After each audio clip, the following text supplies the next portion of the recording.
Welcome back to the show today. We are talking about the experience of getting traded as an NBA player. We often don't think about the emotional toll it takes on a player to switch organizations, especially in the middle of the season. We hear Tyrese Halliburton is being traded to the Pacers or Mikal Bridges is being traded to the Nets, and we think about what the fit might be like. We think about how he's going to get along with the players on the team, if he's going to like the city. But we never consider the fact that the player is actually a part of a family with his current team. They're probably very proud of the thing they've built with that team and their role in their group. Often as fans, we kind of shrug it off and we say, hey, these guys are millionaires, who cares, they'll get over it. Which I've said myself and I may later say in this video. But your socioeconomic status can shelter you from some pain and stress, but not all of it. We haven't had many in-season trades this year aside from the Harden trade, but that's a different case. So let's talk about a trade that happened last year before the deadline. The trade that sent Cam Johnson and Mikal Bridges to the Nets and Kevin Durant to the Phoenix Suns. There were more teams and there were more players involved in this trade, but for the intents and purposes of this video, those are the ones that are important. Cam and Mikal were a very important part of that Phoenix Suns team, a team that had been to the finals only 1 year before. Both of them were drafted by the Suns, and Monty Williams was the only NBA coach they ever knew. Those two are near and dear to my heart. They literally are like my family.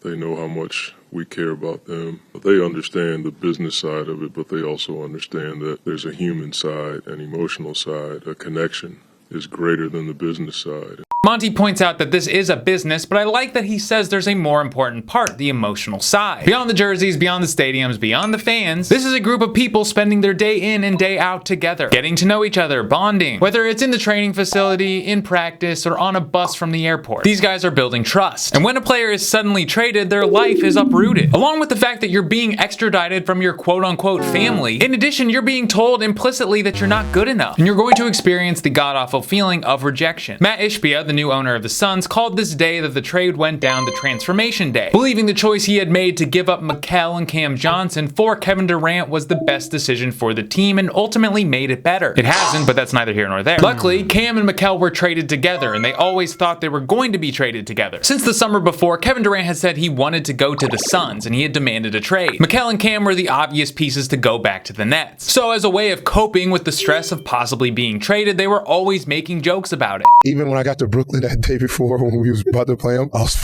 around like, this is my home. This is my home. Dapping the guys up that work there like, I'm gonna see you, bro. And I get traded 2 days later. Both of these guys handled the trade in a very mature way. They seem like true professionals and they have each other's backs. I'm sure the Suns miss Mikal and Cam Johnson, not just for their basketball abilities, but for their presence, their positive attitude. I've had similar experiences in my own career when someone's gotten fired and they brought in someone that had more experience. The replacement person might have been more skilled, but if the person that they had fired was the reason I came into work because I liked the vibe, I'm gonna look for another job. The environment where you spend the most of your day is the most important aspect of your life, the people you're around, the energy. I think this is one reason that Mikal and Cam Johnson were all smiles in this interview. Those guys are buddies and they knew even if they were traded, they still had each other. Most players aren't so lucky. A lot of players get traded and then they're immediately waived if their contract isn't that expensive. This is typically how players fall out of the league. They're on a team, they have a decent salary, but they're not playing that much. Their team puts them in a trade centered around another player just to make the salaries match. Then the team that they've been traded to immediately cuts them because they don't have a roster spot for them. For instance, Cameron Payne this offseason was traded from the Suns to the Spurs. The Spurs immediately waived him, but luckily for Payne, the Bucks needed another three-point shooter, so he signed a contract with them. So while it probably sucked for Payne to be traded from the Suns, it kinda rules for him because he's getting the salary from his waived contract and the new salary from the Bucks. What I find really interesting and weird is that the team is totally siloed from general management. They don't know what's going on, the players or the coaches. The players typically find out that they've been traded from a Woj tweet. They may catch wind that they're in trade rumors, but the players and the coaches have no idea what's going on behind the scenes. They may hear their name in trade rumors, but the players and the coaches don't really know what's going on when people are talking about trades. In games before the trade deadline, it's not crazy to see a player have to run off the court during warm-ups, which happened to Josh Hart last year. Or even worse, if you're Harrison Barnes in 2019, you got traded from the Mavs in the middle of a game.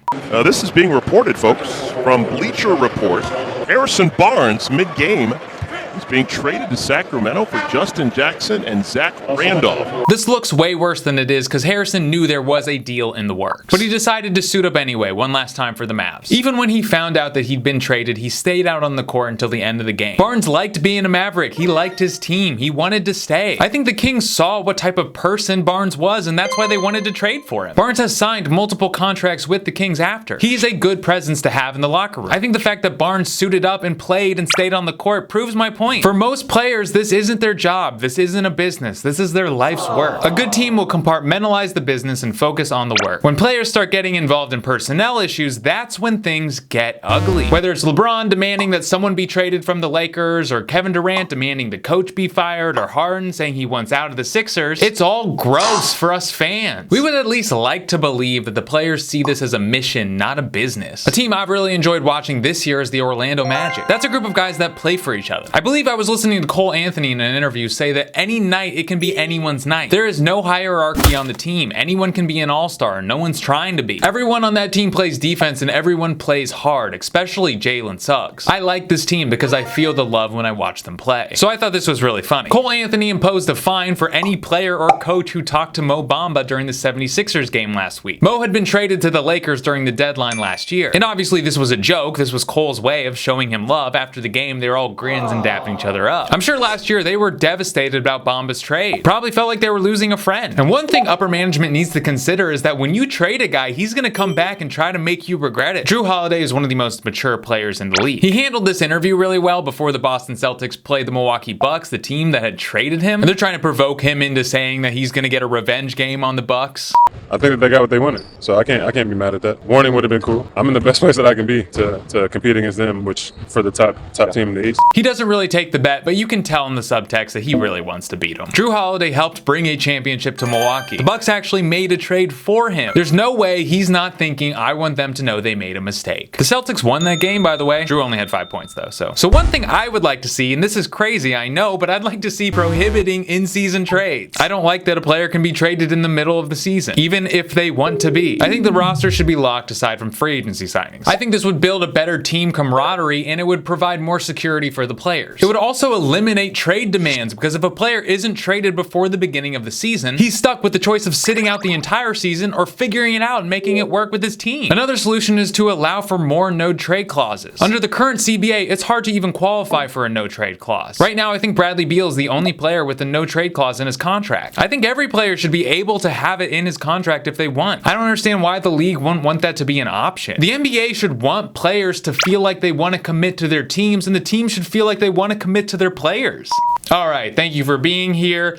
Like or dislike the video, depending on how you felt about it. Let me know if I got something wrong. I will reply to you. So, be good to your mamas and eat a corn dog.